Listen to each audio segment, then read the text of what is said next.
Well, it's that time of the week again where we do a beta update. I don't expect this update to be particularly long because, quite honestly, outside of the obvious one that you probably already know because you're probably already on the beta yourself, which is the fact that the floodgates have opened and they've let basically anybody in that appears to have signed up. I personally don't know a single person that hasn't actually got in, so it's probably a shorter list to talk about the people that haven't than the people that have. But what it looks like basically is, assuming you signed up, you are now in the beta. Now, what I've actually been spending my time doing is basically just getting loads of characters set up ready for the raids, because if you're not aware, the raid testing starts tonight. It's currently Friday and the raids are going to run from this evening all the way through till Monday. Now, before the raids open, you can pretty much get what you'd consider pre-raid bis, because there's profession vendors where you can buy things like living stills so you can make your engineering heads. You can buy reputation tokens for the Claxi, even though if you do the Claxi rep, by the way, you still need to go around and do all the quests, which is the long part. So Claxi, little bit more time investment, but Golden Lotus you can get to Exalted with the tokens from the vendor,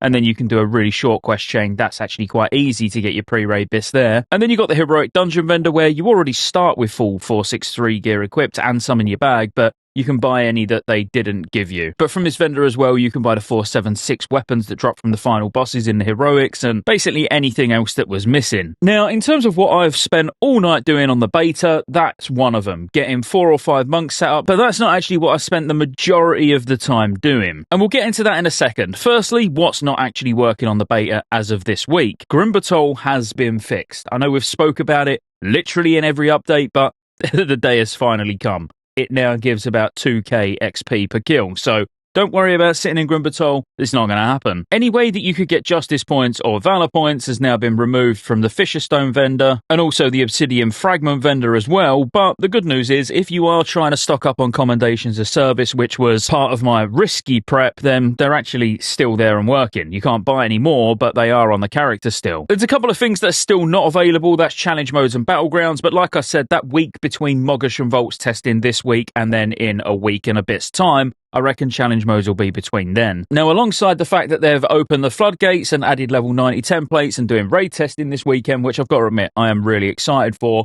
the one thing that they added that I was more excited for was pet battles. Now, if you've watched any other videos from me, you know I'm probably the only person on YouTube that's actually looking forward to pet battles. So I couldn't sleep. I stayed up all night, to which I got my first pet to level 25, started working my way through all of the pet battle trainers, and if you planned on following my advice in terms of what pets to level first, I can confirm using the Zeppelin, the Tonk, and Clockwork Robot, even with some of these being broken, very, very easy. And when I say broken, by the way, I don't mean in a good way. I mean things like repair just don't work. You stand there for 2 rounds and do nothing, but you don't actually get any health at the end of it. But the Dark Moon, Tonk, Zeppelin, and Gnome absolutely ripped through every single trainer. I barely done any pet battles just in the open world. I more or less just went from trainer to trainer, or I should say tamer to tamer. Now, don't get me wrong, the ones that we use in elemental abilities, which I can only think of really 2 tamers that do use elemental abilities, it can be a bit touch and go, but your damage from the Tonk, the Zeppelin, and the Clockwork Gnome, on top of the fact that they can come back to life as well, is just so high, it kind of doesn't matter that you're taking extra damage. Now, I've personally done quite a few bug reports while I've been leveling these, and you can't actually get all the way through the quest chain. Like you'll see, I've got Defeat Nearly Headless Jacob. You'll find him in Crystal Song Forest, so just below where Dalaran is at a lake, but he's not actually spawning. So I can't currently take my overpowered team any further than Northrend, but I will probably finish off the Zeppelin and the Gnome later on just in the open world, just to get both of those to 25, because you would be able to do that anyway. You'd be able to do a lot more pet battling between tamers. I didn't bother. I might have done maybe 1 or 2 pet battles between tamers here and there,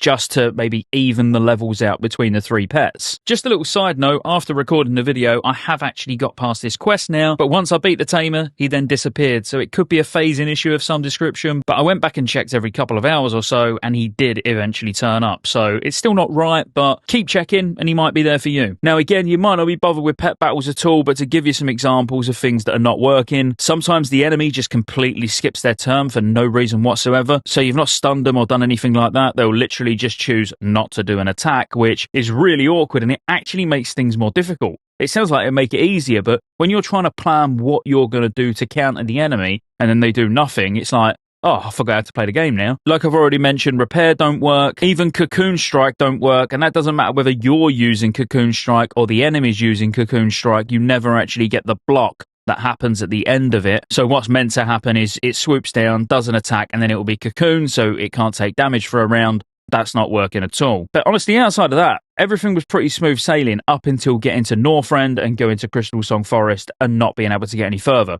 So obviously I've bug reported that. I'm hoping they put it in the game pretty quickly so I can actually move on. And then really what to expect from Mogoshon Vaults. If you're planning on playing the beta at all and going into Mogoshon Vaults this weekend, then kind of don't worry. It's a nice entry-level raid. Obviously you can use the teleporter NPC in the city to teleport there anyway, but just in case you wondered where it was because you want to go there manually, it's up in the northern end of Kunlai Summit and you'll see Mogoshon Terrace. Just in case you wanted to run there yourself or you want to know where it is ready for actual launch. Now they've not actually specified that Heroic's going to be available. It just says Mogoshon Vault. So I'm assuming we're going to be able to do normal and Heroic. I've not seen them answer it anywhere, but I must admit, I've not really been on Twitter or checked anything this morning, so it could have actually been asked and answered already. But I would assume we're doing Heroic. Is it a hard raid? I think the only problem you might have is Spirit Kings. I think the other bosses are pretty comfortable on both normal and Heroic. I'm going in this weekend with some very mixed experienced groups, and I do expect a lot of wipes in my future, especially on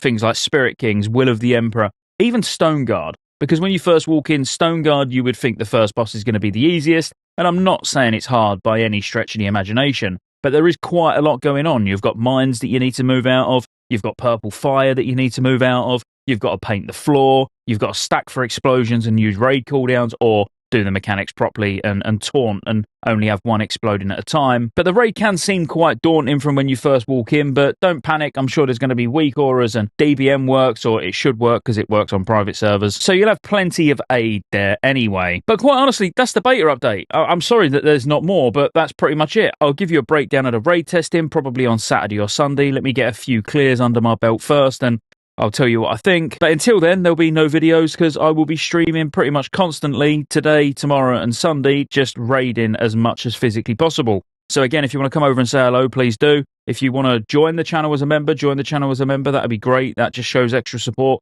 But at the very least, why not like and subscribe while you're down there anyway? And I'll see you on the next one.